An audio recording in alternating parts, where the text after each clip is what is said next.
Trapping is an American pastime, one of America's oldest traditions that helped drive Western expansion, an immutable characteristic of outdoorsmen across the nation, and one of the most effective methods of wildlife conservation on the planet.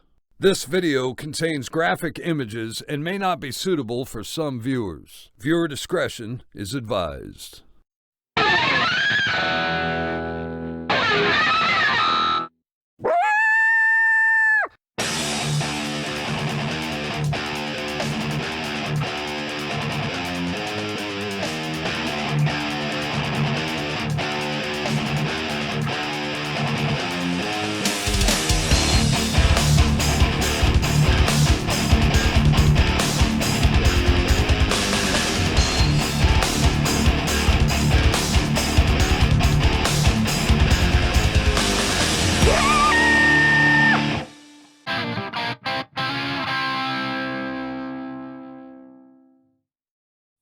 Howdy folks, welcome back to Dominion Predator Controls Down the Line. On today's episode, you're going to see a whole bunch of snaring. I had planned on doing a lot more snaring through March and having a lot more footage and video to be able to show you guys. But you know the old saying, the best laid plans of mice and men often go awry. So I had planned on trapping through March, but it got really wet. I got a couple of beaver jobs that kept me busy, and I ended up pulling out completely during March after the fur sales. But this is a really great episode. I like this episode a lot. This is probably my favorite episode out of the 15 that we're going to show. And in this episode, you're going to see the biggest, best looking tomcat that I caught, and you're going to see my best double when it came to coyotes. So let's get at it. Well, folks, finally caught dog 59. I have two sets in right here, and then I put a snare in. And in Oklahoma, you have to have your snare set up whenever you're doing nuisance work where there's no entanglement. And unfortunately, you can see that dog almost could get around that tree, but he couldn't. I had it set up just enough where he couldn't get around that tree. So let's see here. So that little tree, I didn't really expect it to be an issue, and as you can see, it's not. He's not tangled up. He's not going nowhere. So it's a pretty good looking dog. Would have been a real good dog to catch earlier in the season. This trail right here is a trail that the dogs run real heavy. I've got two traps just over here, and I've caught multiple dogs on both traps since the season started right there, and I really just set these in mid-January, so we're early February now. Maybe it was early January, but I got this dog here and a nuisance snare, and I never really stated that this was just going to be a fur trapping only show. The business is called Dominion Predator Control, as you know, and I make YouTube videos to kind of draw attention to the business because I'm trying to work the business up. And snaring coyotes on an open trail is a real important thing to know if you're going to be doing nuisance work, because it's a real easy way to clean up dogs fast on a place. Snares can be dangerous if you get an animal caught in them that's not supposed to be there, but as you can see, this dog is alive. Now, I use snares that have a spring on them that are designed to help dispatch the animal if they get it tight enough. But I also use some snares that have the locks on them that'll loosen up a little bit. And it depends on the situation, it depends on where I'm at. If I'm in a spot where there's going to be a handful of domestics, I'm probably not going to set snares at all. If that's the only option I have, then I'm going to use something that's got a releasing lock on it, so it's not going to kill the animal that's in it. Of course, you're supposed to not have any kind of entanglement. From what I hear, you can set up something that's going to break and fall away, but you can't have the animal wrapped around a tree or wrapped around some really heavy brush or, wrapped around a kill pole. And guys in other states use things called kill poles, and I made some of them up before I knew any better, and now I just use them to put beaver traps in the water. But there's a lot of different ways to dispatch an animal once they're in a snare. but you want a cable that's strong enough that way whenever the animal is not dispatched, that it's not going to be able to chew out and get away. The last thing you want is an animal running around with your snare around its neck. So we're going to get this dog taken care of. I dispatch animals and snares with 22, like I normally would a skunk or, you know, something else like that, instead of using the death ray. And I've had this snare up for almost a week, and the weekend we've got a dog in it. This is the only snare I had put out so far. I had time last weekend to put in one and a couple other traps around here, and I didn't find the time to put in any more, but I plan to put in more today. I'm going to run as many snares as I can on this ranch through March and try and knock down as many dogs as we can. Right now, this will be dog number 59 for the season, which is good. We're almost at 60. And I'm hoping I can get another 41 dogs out of here before the end of March. And I think I can. They've had a lot of depredation when it comes to the cattle. Most of it being dogs killing the animals and then coyotes coming in afterwards and eating them. So we're going to try and knock down all the coyotes we can.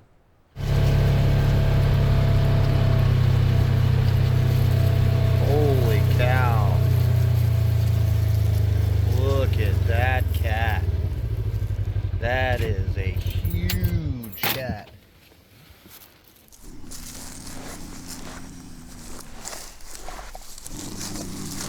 Look how huge this cat is. Big Tom's on the move. Big Tom's on the move.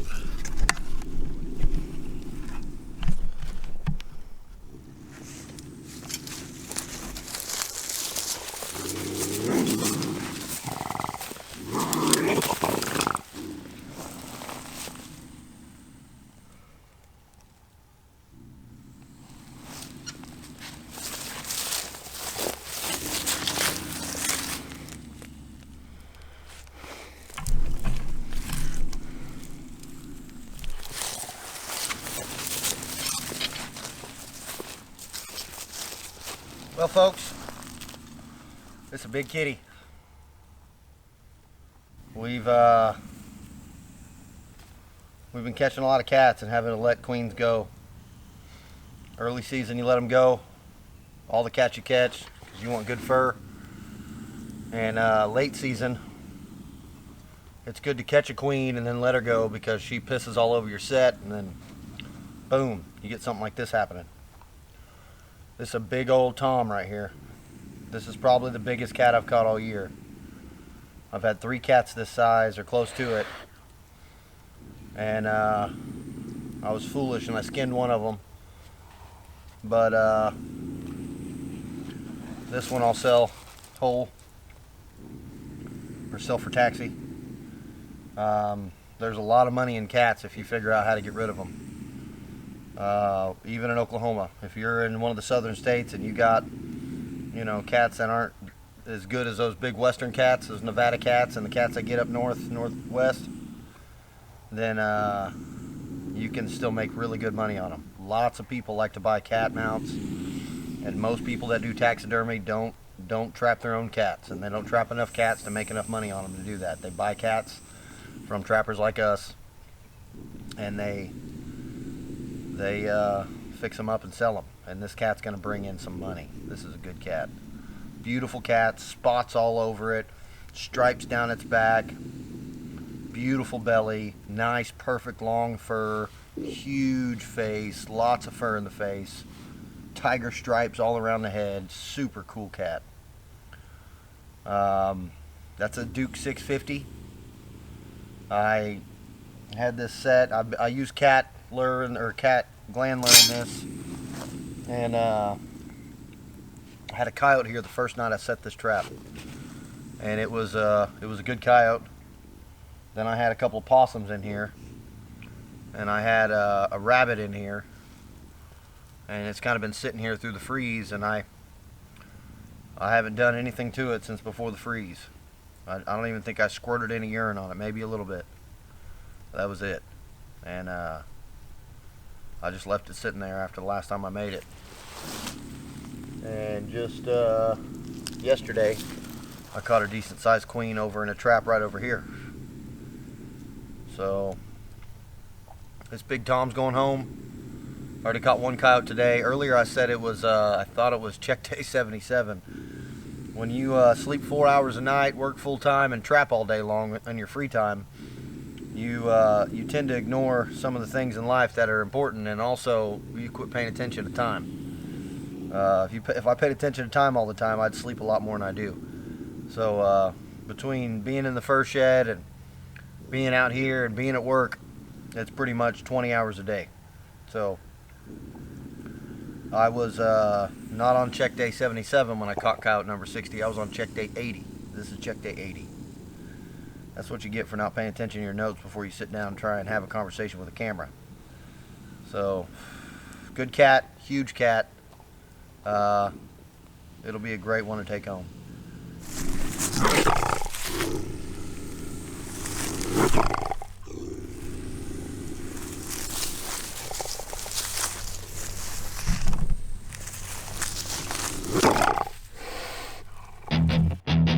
Alright folks, here's that remake on that cat set. Now I was using a Duke 650 there. Most of the cat sets I made were with MB 550s.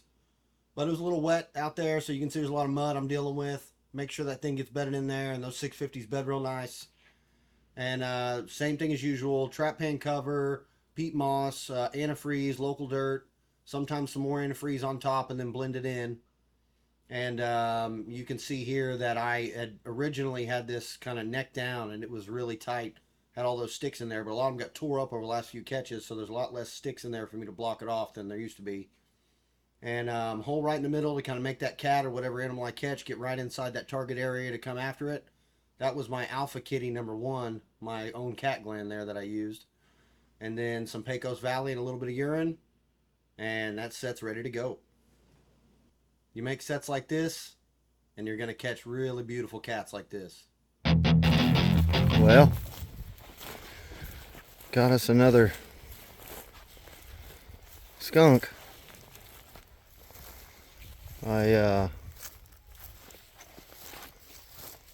Shit. He's trying to point at me.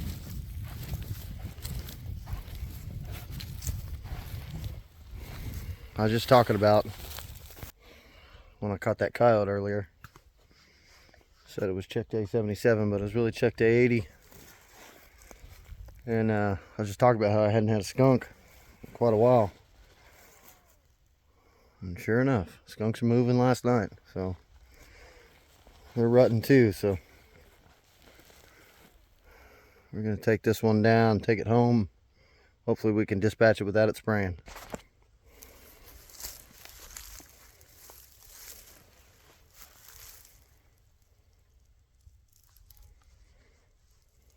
Looks big.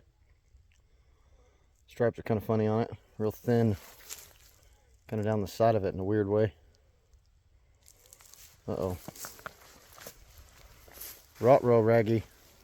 Oh, shit. Anyway, I'll dispatch this dude and get back in the buggy and keep moving on down the line.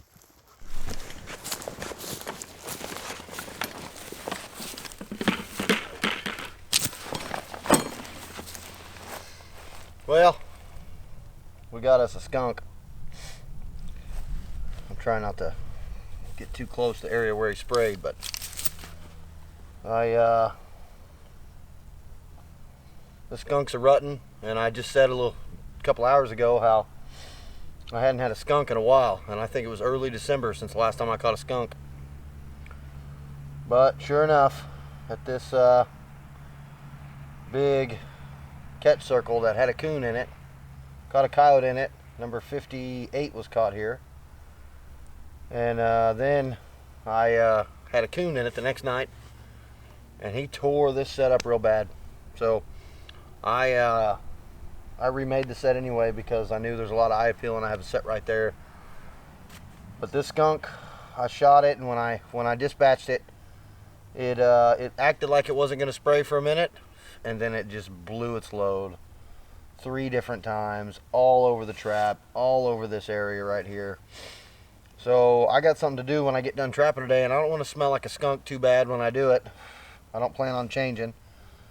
So what I'm going to do, I was going to take the skunk with me and maybe skin it or sell it whole, but it's got a couple of really big patches of skin ripped out of the backside of it. They're rutting, so they're fighting, and it's got that white stripe you can see down the front, but on the other end of it, that white stripe stops halfway because something's ripped all that hair out of the side of it. And so the pelt's no good, but it's good as an attractor. So what I'm going to do is I'm going to leave this trap bare on the ground. I'm going to take the skunk with me and use it for bait somewhere else. I'm setting snares, and putting skunks in the ground is a good way to, put the rear end up with the tail hanging out and bury the rest of the skunk down to the ground. It's a real good way to get coyotes moving in an area, and if you set enough snares in the trails right there next to it, you'll pick them up. So I'm going to take the skunk with me as bait, but I'm not going to touch the trap or mess with it. I'm going to use my feet to get that skunk out of it. But since I have this trap down, I don't want this trap to be down all night, the next 3 nights. It's going to rain in 3 or 4 days. It's going to rain for 2 or 3 days, and that trap needs that rain. So I'm going to let that trap sit there exposed on the ground. But since the wind's going to be coming out of the south for the next 5, 6, 7 days, I'm going to put a trap right here on the north end of this catch circle. That way, this catch circle is still going to be a big attractor. It's going to bring animals in, and I'm going to have a trap sitting right here, just a little flat set, right in that tuft of grass, and I'm going to make the flat set and just show you the flat set on the make. And then we'll get back in rehab and go check the rest of our traps.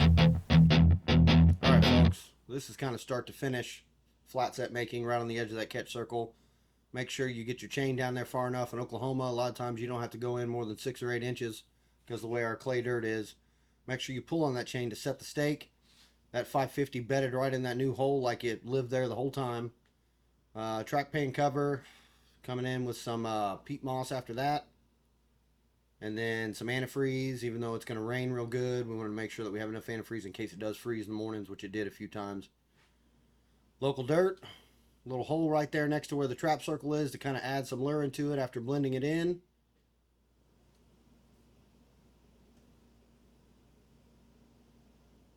A little bit of urine, and it's good to go.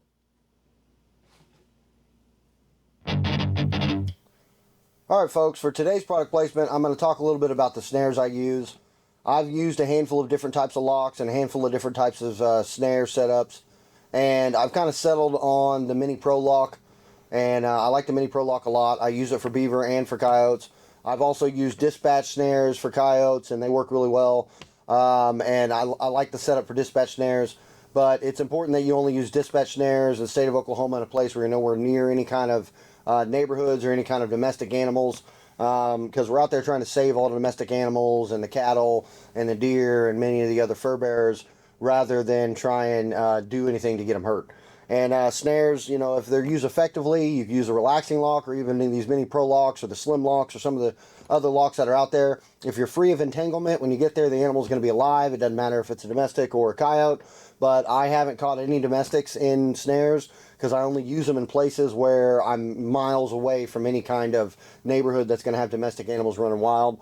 A lot of the cattle pastures around here are on 4 or 6 mile sections where there's no roads going through them except for the 2 tracks running through the pastures. And those are the kind of areas I like to use snares. I don't use snares inside cattle, but I do have a lot of my coyotes set up. My coyote snares are set up with a brake, 285-pound brake.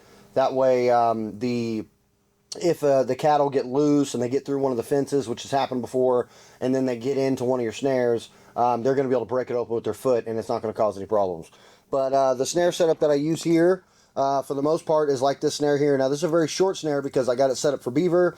It's not I'd use a 4-foot snare if I was snaring for coyotes, maybe 3.5 to 4 foot. And I always use a 4 to 5 foot extension, and the extension is very important. On the extension, I just use the regular cable, and this is 3/32. But on the snares, I use 5/64 1x19 cable, so there's no chew outs, and you can oftentimes reuse them. In Oklahoma, you have to have a deer stop at 10 inches on the wire to make sure that if the deer do get in there, that they're going to be able to get their hoof out. And that happens from time to time. I'm sure you'll have snares knocked down and pulled all the way closed, and you wonder why that happened, and that you can see that it's small enough for a deer to jump out of if it needs to. Now, I like to use these mini pro locks now, and I use slim locks too, but I use these mini pro locks now because of how quick they fire, and they don't always fire that fast right out of the box, because when they come out, they're shaped more like an L on this side here, and I actually crimped them closed a little bit better so it fires faster. I'm trying to catch beaver by the neck. You almost always catch coyotes by the neck whenever you're snaring them because of the way their body type is. But a beaver, on the other hand, they'll often get half their body or sometimes most of their body through a snare before you can get a hold of them. But a lock like this will hold real tight, make sure that the beaver's there whenever you get there, and it works really good on coyotes. I've used many different locks, the wedge locks. I've used the cam locks. I've probably got 20 different types of locks in my snare case. And I like to keep all my snare parts in a good relative area. So what I do is I use old fishing lure tackle boxes, and I put all the snare parts in there, and then I put those boxes inside a box that's got all my cable in it, my tools and everything I need. If you're into trapping or into bushcraft or into survival or, into prepping, I think it's incumbent upon every man that's into stuff like that to be able to learn how to use snares effectively, how to make snares, and how to harvest the parts off snares. When I get done with a job, I always have, a bucket full of snares and cables that I have to go through, harvest the parts of the snares that are no good, and then harvest the snares and the cables that I still can reuse again. You got to check the state laws where you're at. Not every state allows you to use snares. In the state of Oklahoma, you have to have a nuisance wildlife control operator's permit to be able to use snares. And I only use snares on jobs. You're only allowed to use snares on nuisance jobs. And I use them a lot more for beaver than I do for coyotes. I prefer to dirt trap coyotes, but sometimes you'll be trapping an area for some folks, and you'll have gotten the easy coyotes out, and your coyote catch will start to die down a bit. So whenever you do use snares, that's a good time to use them. Once your coyote catch starts to die down a little bit, you start running snares in the trails, you'll pick up those hard to catch coyotes and those skittish coyotes real easy. And you'll see some of that here. I didn't start using snares in the season because I work nuisance on this ranch, but I also trap fur on this ranch in the season. And I pretty much worked only this ranch the entire time. I worked a couple other properties whenever I was working this year for fur, but not very many. And toward the end of the season, whenever my coyote catch started slowing down, I had 70, 75 traps out. And I was catching a few, but I wasn't catching a whole lot because I knocked down a bunch of coyotes that season. So once I started putting snares out, I started picking up more dogs. And you'll see some of that here. So the snares are very effective. You can put, a handful of snares out in a really big pasture, and if you put them in the right spots, and in Oklahoma, you got to be free of entanglement, but if you put them in the right spots, whenever the coyotes start moving through there, you're going to start picking them up, and oftentimes more than one in the same day in the same pasture. So, you'll see that in the show. I use 1x19 cable. I prefer the mini pro locks, but I have a handful of other locks that I use, and on the coyote snares, the only difference is that I put a brake on it, rather than the beaver snares. I don't put a brake on them. So, but you have to have, your deer stop on every snare. You have to have your trap tag on every snare. And I like to use swivels on all of my beaver snares, but usually on my coyote snares, I don't do that. They got a real long extension on them, so there's about, 8 to 10 foot worth of cable that's there, and that keeps that coyote far enough away from that stake so he can't pull it out. And they're always sitting there spinning in circles whenever I get there. So, those are the snare setups I use. If you guys can use snares, you should check your laws and make sure you can. And if you can use them, learn how to use them, learn how to build them, because you can reuse the parts for them many, many, many times over. Once you've got your initial investment in snares, after that, you just got to make sure you have the cable. And if you got enough cable, you can continue to make snares for a long time. So it's a very effective, cheap, economic way to be able to catch a lot of animals. And in a survival situation, it would be one of the most imperative ways for you to catch food. So with that being said, let's go ahead and get back to this episode.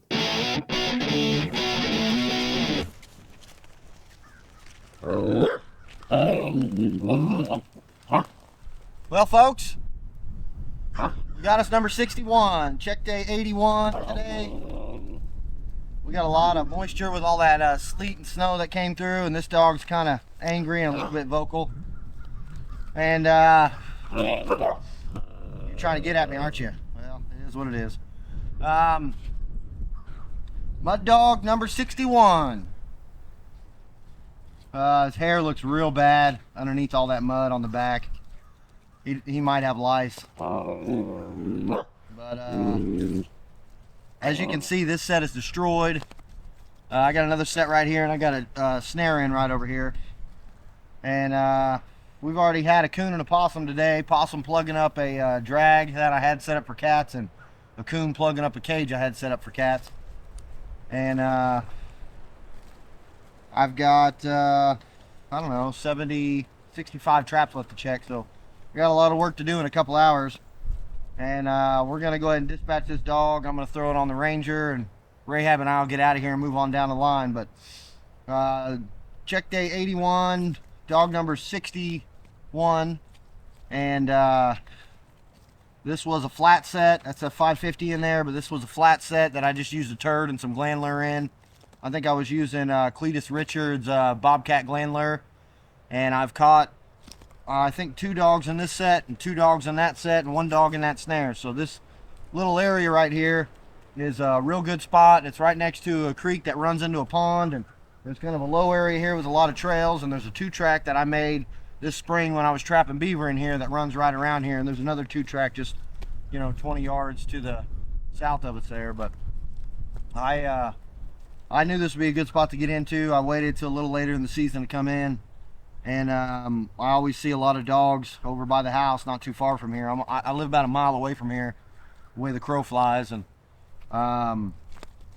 it's a good area. It's always been a good area. I haven't caught a whole lot of dogs out of here, maybe 8 or 9, but this set's been in here over 2 weeks, and there's a lot of folks that'll tell you shouldn't keep sets in longer than a week or 2, and you shouldn't make remakes, but you can see remakes work. You can see sets that have been in 3-4 weeks work. All you gotta do is freshen them up every once in a while. The only thing I did after we had that big freeze and all that sleet come down was put antifreeze on it and walk off. That set I still haven't done anything to but put antifreeze on. It's still got water sitting inside of it. We got 3 days of rain coming, starting tonight and tomorrow a little bit, and then tomorrow night and all day Wednesday real heavy. So it's Monday. I'm starting my work cycle again today, and I got to get back to work, and we're gonna check all these traps and see what else we got. I caught a real big cat yesterday. I've caught 4 cats in the last 3 days and had to release a couple. I'm releasing the small queens. Only need 3 left. So once I get to the once I get 3 more toms, I'll wrap up my dirt traps for the most part, except for high coyote traffic areas, and I'll just run snares and conibears. So we got a lot of nuisance work left to do on this place. I'm gonna trap through March, and I probably record through March too, and then I probably won't start editing this show until later in the year. But we'll have the show out by the fall, and it's gonna be good. We're gonna have a lot of content, and we're gonna have a lot of dead coyotes. So we'll get this wrapped up, get this dog dispatched. I'm not even gonna remake that set. I'm gonna let it sit there until the rain passes, and then I'll come through and fix everything up, maybe pull it. This snare over here is pretty hot, so I'm gonna keep it where it's at. So we'll get in Rahab the Red Ranger and move on down the line. Well, folks, we got us another dog right here. Then a snare. I got a snare right in this trail right here. You can see this cattle trail runs along this way, and right there where those 2 cattle trails intersect, I've got a trap flat set, and I gang set this area pretty good. I had a snare right here, and I made sure to tie it off over here on this far end so it wouldn't be too close to any of that brush to get tangled in. It's a good looking dog. And then I'm at the end of this cattle trail right here where these 3 or 4 cattle trails meet. I got a cat set. It looks like I had something playing around in it, but didn't set it off. So didn't step on the pan, stepped all around it. So this will be coyote number 62, number 2 for the day, 62 for the season. This cattle trail's well beat down. I knew the coyotes would be moving into here. I got 2 sets over there, 2 sets back that way to check before I leave this property. There's these 2 ponds here, and they just redid that pond down there. And this summer and spring, I trapped a lot of beaver on this ranch, 53 beaver out of here. I caught about 8 or 10 of them down in there. So that dam been completely blown out with holes the beaver had through it, and they lost most of that pond. So they came in and redid the whole dam, and it looks real good now. So A lot of coyote and cat turds over there on the dam, so I set right on the north side of it, knowing that they would cross over the waterway right there by that dam. So I'm expecting to see some animals jumping over there too, and I got 2 sets over there that are really good. So we're gonna get this coyote taken care of. Coyote up in the Ranger and move on down the line. Well, folks, we got us another dog. Caught in a snare. You can see that trail that I had it on. Good beat down trail. Runs up here by these trees.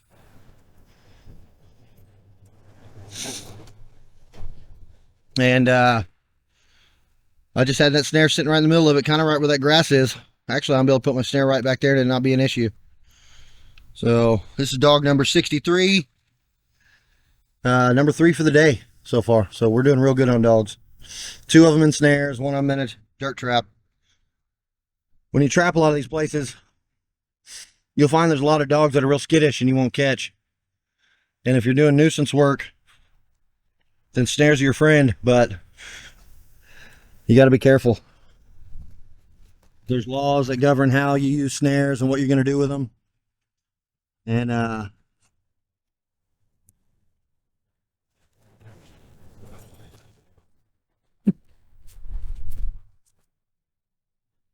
there's a lot of opportunity to be able to catch dogs if you can do nuisance work. You can use snares. You can use silent dispatch devices like the Death Ray, which was made by Lee Steinmeier, but now is owned by Kendall over at No BS Lures. And Kendall's a real good guy. I buy products from Kendall, and his stuff's really good. His products are quality, and he's probably the best choice to be able to start putting that Death Ray together now. So you can use items like that to be able to do nuisance work inside city limits and, you know, areas where you can dispatch an animal quietly. But you know, nuisance work comes with trouble, and there's a lot of laws, and you got to make sure that you're on the up and up and you know what's going on. And snares work really good. I use snares on this ranch, and anytime I'm doing a nuisance job where I'm out in the country and I'm away from cattle, I'm away from a lot of domestics. And you can't snare under fences here. You have to snare in places where they don't have any kind of entanglement. Kind of like here, where this dog can run in a circle if he wants to. And a big open cattle trail that runs right through a little bit of grass like this is perfect for that kind of snare setup. But we're going to dispatch this dog. We're going to get this snare reset real quickly. Good thing about snares is they don't take a whole lot of work. But dog number 63 down on this ranch. 37 more to go. So we're going to take care of this dog and move on down the line.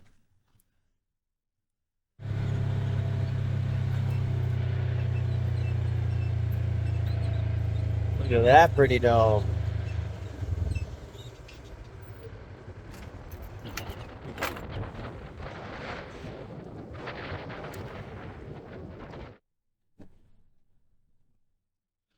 Well, folks, this is a good set. This is a good location. This is the infamous Ghost Gate. This is the spot that I've caught 6 dogs in the spot, and a bunch of intersecting cattle trails. 2-track runs right up the middle. There's a gate here that they never pulled out, but they took the fence down. This was a 160 that was split in half, 80 and 80. This coyote here, hopefully you can hear me with that wind. This coyote here makes number 64 for the season and number 4 for the day. I had in it what I call a double threat set. Everybody's got their own cute little names for their sets that they put in, but I don't think anybody makes sense people hadn't made already. But what I do in a trail or in a place where they're going to walk through, I put a trap right in the middle. In the trail, I put in 2 different glandlers, 2 different urines. So we'll get loaded up, move on down the line.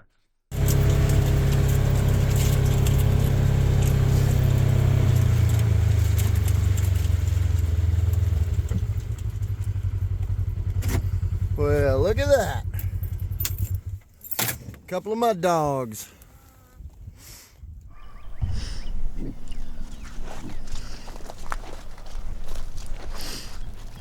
Well, he got us a double. We missed a bunch of dogs too. There's fresh turds right in here, and they're singing away, and there's tracks all over the place. All over the place here. So if I'd had 4 sets in here, I probably would have caught 4 dogs. But that's not how it happened.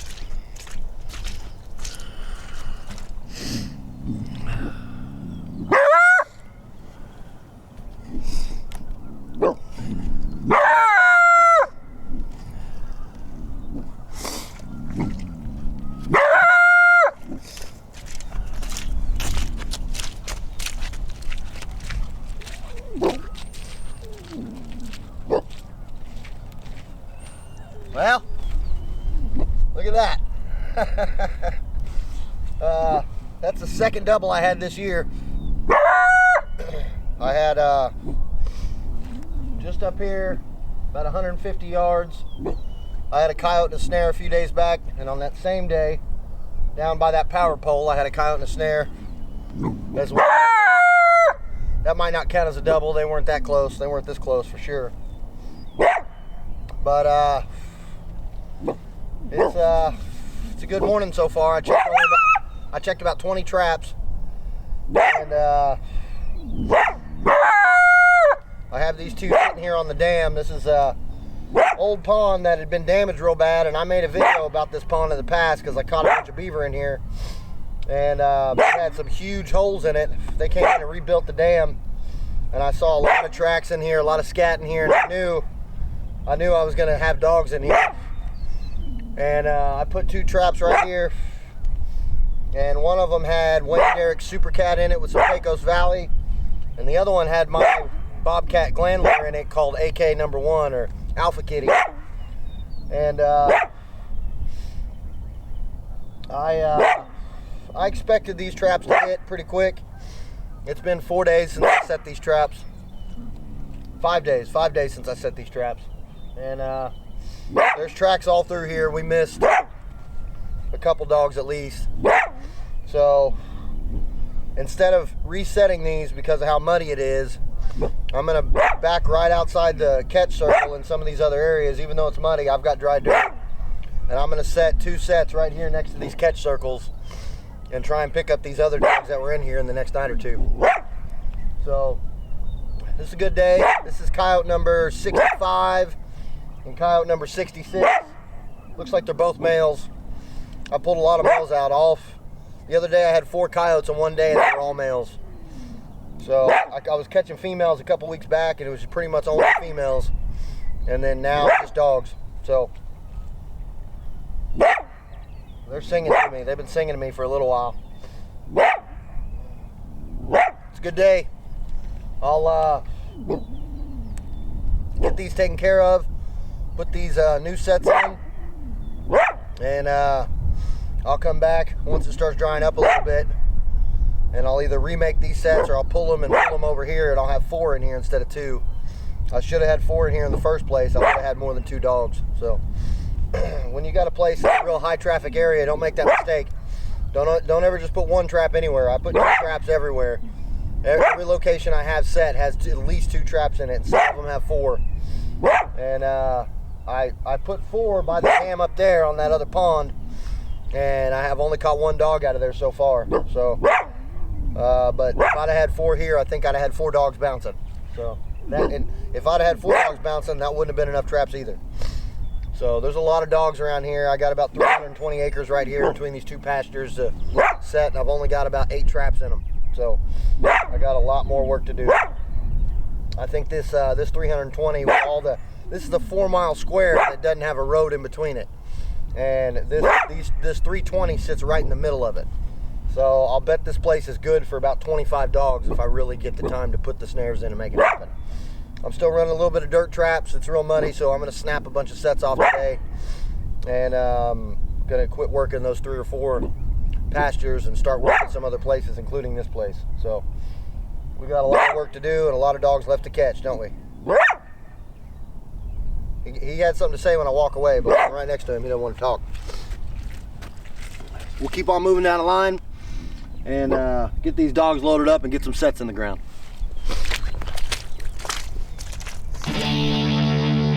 Well, folks, thanks for watching. I appreciate you following me along and kind of seeing what I'm doing on the line. If you would, please like, share, and subscribe. And I'll see you next time on Down the Line. And until then, Dominion out.